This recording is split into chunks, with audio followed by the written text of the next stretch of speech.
vacation to Alaska. This is Jackie Miller and me, Vicki Edwards. Our first day we flew to Seattle and went to the Space Needle, which just finished like a $5 million renovation. There's 2 levels. We got there in the evening, so we got to see daytime Seattle as well as nighttime. The bottom floor rotates 360 degrees in 1 hour. I do not have all of that on this film because you can only upload 15 minutes to YouTube right now. So this is Seattle's nighttime skyline. It also was NFL opening season with the Seattle Seahawks and Denver Broncos playing in the stadium right there. Then the next day we had just a little time to wander around Seattle and get a couple pictures of her and I there. And then it was time to board our ship. And this is Royal Caribbean's Ovation of the Seas, 5th largest ship in the world. And leaving Seattle, our cruise was from Friday to Friday, and we are on a fabulous ship. It is decorated beautifully. This was the adult lounge with pools, hot tubs, and bars. Leaving Seattle again, beautiful skyline. The ship had this arm with a bubble that you could get in and go up over 300 feet above sea level. That view is actually just from the deck. We were going up the inner passage of Alaska, so the scenery was gorgeous. On the ship there are robotic bartenders. You entered your drink into an iPad and they made your drink while you watched. It was very cool. You could go and get a drink anytime you wanted. It was open 24/7, which was really neat. Great technology. Also, beautiful artwork on the ship. Some things that I would like to copy myself with my granddaughter, such as this mermaid art, as well as butterfly art. That is a photograph that's blended into the person actually drawing. Very, very cool. And once again, beautiful scenery of snow-capped mountains and tall mountains with clouds around them. The water was gorgeous and clean and clear. I went from the dark navy blue to like almost a Caribbean blue as we got more shallow. Our first stop was going to be in Juneau, and as we approached Juneau, you could see that it's really just a small city with a big port that had more than one cruise ship in it. In Juneau, we did a fabulous excursion that I thought was the highlight of the trip, actually. We got off our ship. We went into port for a few minutes. We had king crab legs, which were amazing. And we're getting cheated on the East Coast, by the way, and that was our first glimpse of a glacier. Yes, that is a glacier. They are melting now and on the move, and they carve out paths through mountains. And in my life, I always thought glaciers were a big sheet of ice, but they're really just frozen rivers in this case. It was a demonstration of them. Jackie and I had dinner at Tracy's Crab House in Juneau. We ate with several locals and other people from cruise ships. It was pretty neat.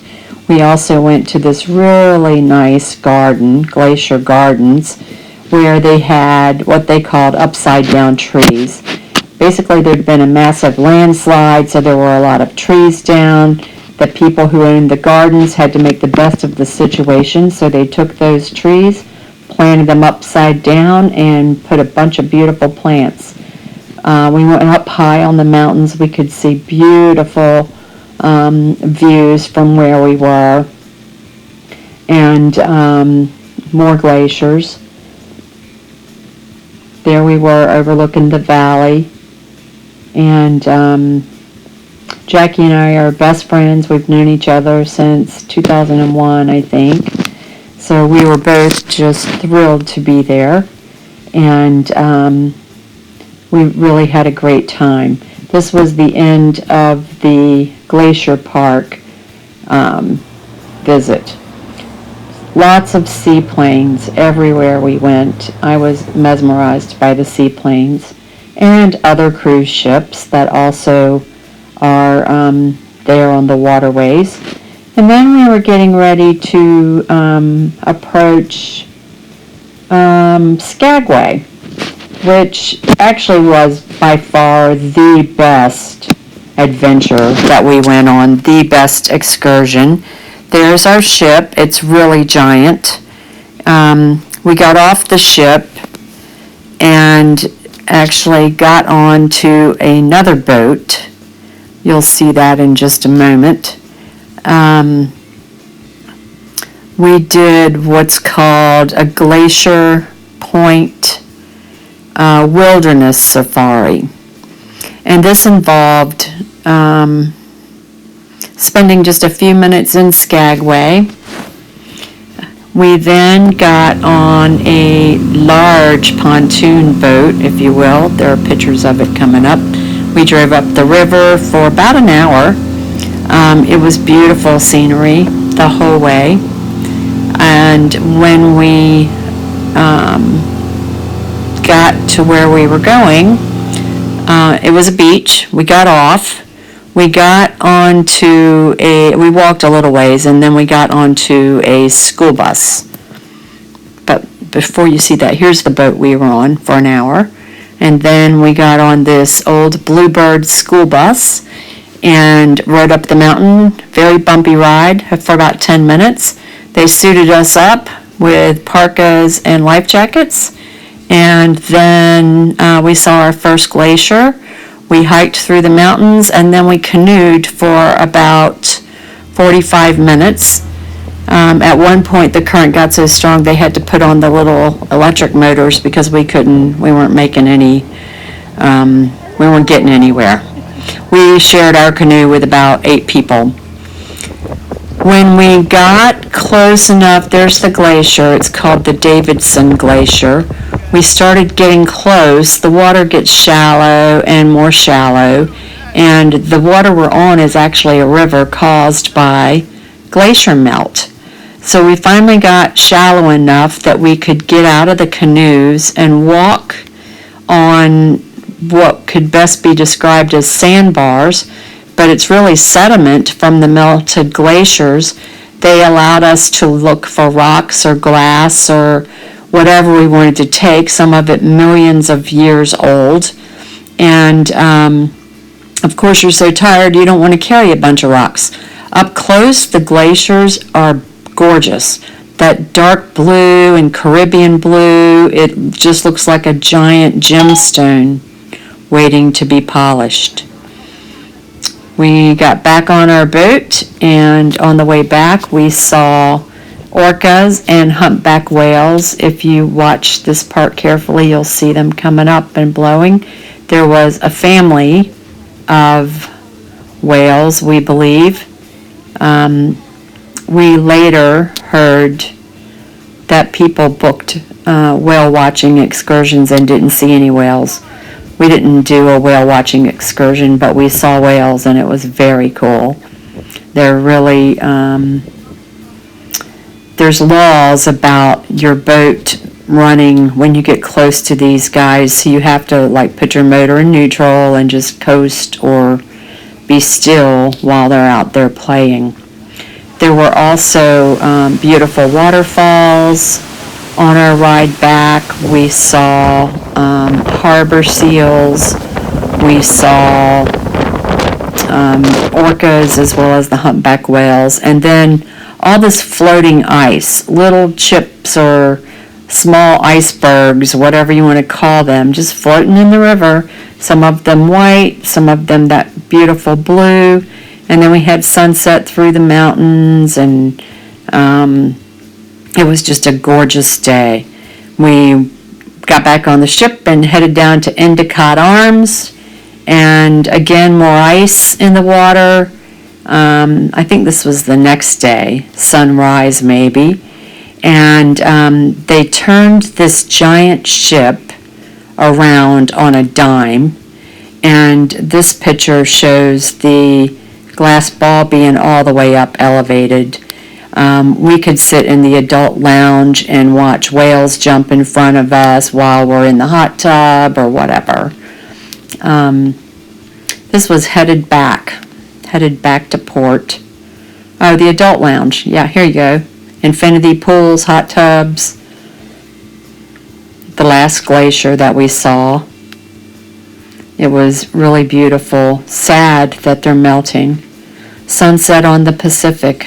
I don't get to see that very often, so I wanted to document it. And then, if that wasn't enough, we also had a full moon, which was really beautiful, and the pictures don't do this justice.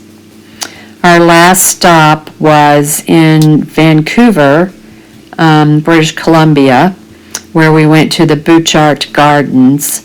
And there's a long story behind this, but this was a mining site that a family bought. The husband mined the land, and then the wife turned it all into gardens. The story's a lot longer than that, but it was really beautiful, and the plants were gorgeous, and just shows what really can be done after we mess up the earth. We can make it beautiful again if we're willing to put in the time and the effort. Our last port, we get back on the ship. And then downtown in Seattle, that's the gum wall and the Post-it wall. We had dinner down at Pike Place at the fish market. And this was looking back at the city. And spent a little time, a few more days. We went up to Mount Rainier, which is the largest active volcano in North America. It is a humbling experience to go there, and almost feels holy in some ways because it reminds you of how small we are. And it is gorgeous. We were very fortunate to get the pictures of the mountain because usually it's surrounded by clouds and you don't get to see the top very often. We went all the way up to the Paradise Visitor Center, which is the lowest point you can go. The weather changed dramatically even there. The fog was rolling in. It was cold. It was misty. And this was back in America, by the way. And then back to Seattle. We got on a ferry. This was our last day on Monday or Sunday. Rode a ferry over to the west coast of Washington State to Bremerton. And Jackie has a nephew that lives over there, and they were celebrating his 3-year-old daughter's birthday. So we decided to go crash their birthday party, and that gave me a chance to go see Puget Sound and more of Washington State, which is absolutely gorgeous. This is Jackie's great niece, and that's her nephew there in the pink shirt, and his wife Kendra. This next is Puget Sound Naval Shipyard, and this was our ride back, and we could see Mount Rainier as we were approaching Seattle again. And the next morning we got on a plane and went back to Virginia.